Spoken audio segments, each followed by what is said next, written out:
नमस्कार। गिरीश थत्ते से सुनिए घनश्याम मैथिल अमृत की व्यंग रचना एक जूता तो तबीयत से उछालो यारो।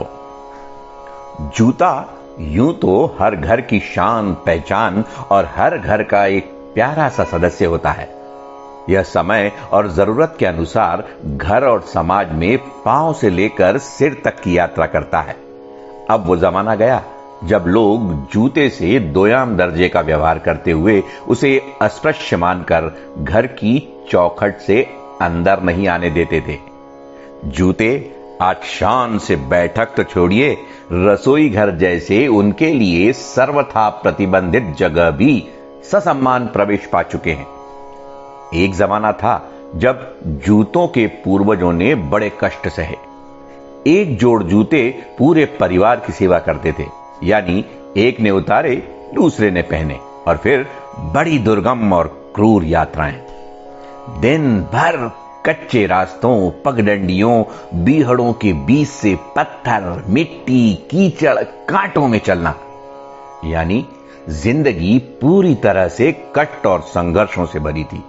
साथ ही घायल और बीमार हो जाने पर ढंग का कोई इलाज भी नहीं, सिवाय थोड़ी बहुत देशी चिकित्सा के।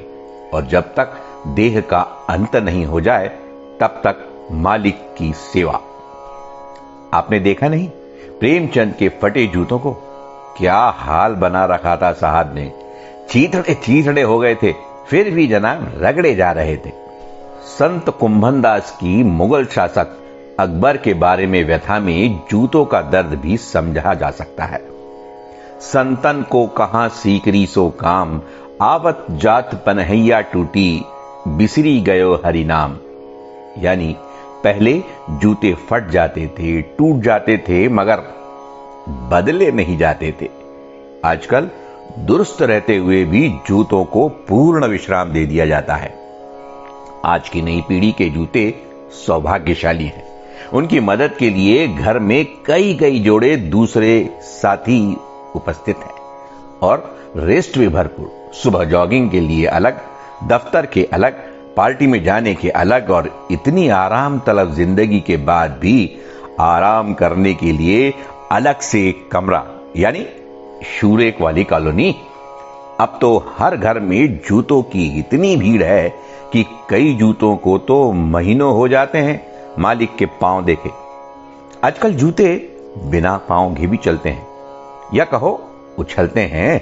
जूतों का बाकायदा विचारों की तरह आपस में आदान प्रदान होता है। जब जूते सड़क से लेकर संसद तक, आम से लेकर खास तक, यानी निम्न से लेकर सर्वोच्च स्तर तक चल रहे हैं, जूते की अपनी तासीर है। जब यह पैरों में पड़ते हैं तो अलग काम करते हैं, और सिर पर पड़ते हैं तो अलग काम करते हैं। जूते की मार का प्रहार किसी घातक हथियार से कम नहीं होता।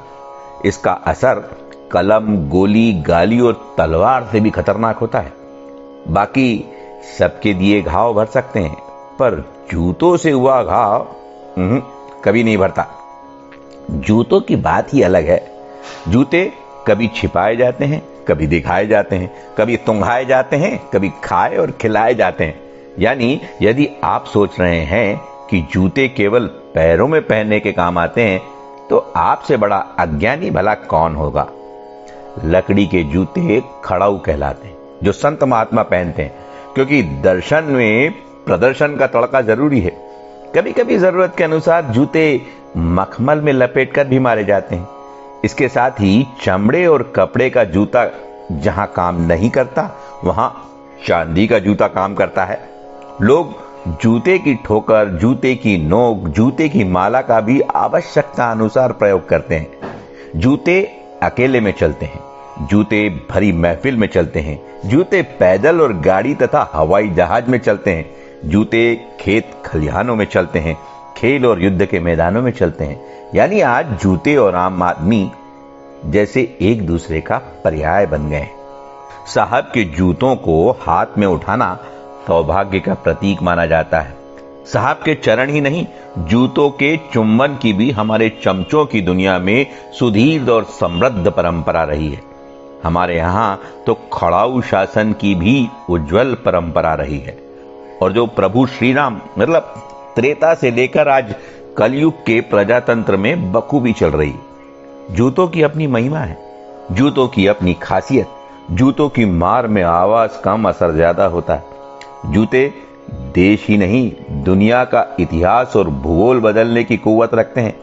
यानी हम गजलकार दुष्यंत कुमार के वंशज हैं तो यह तो कह ही सकते हैं कि कौन कहता है दुनिया में हंगामा हो नहीं सकता, एक जूता तो तबीयत से उछालो यारो।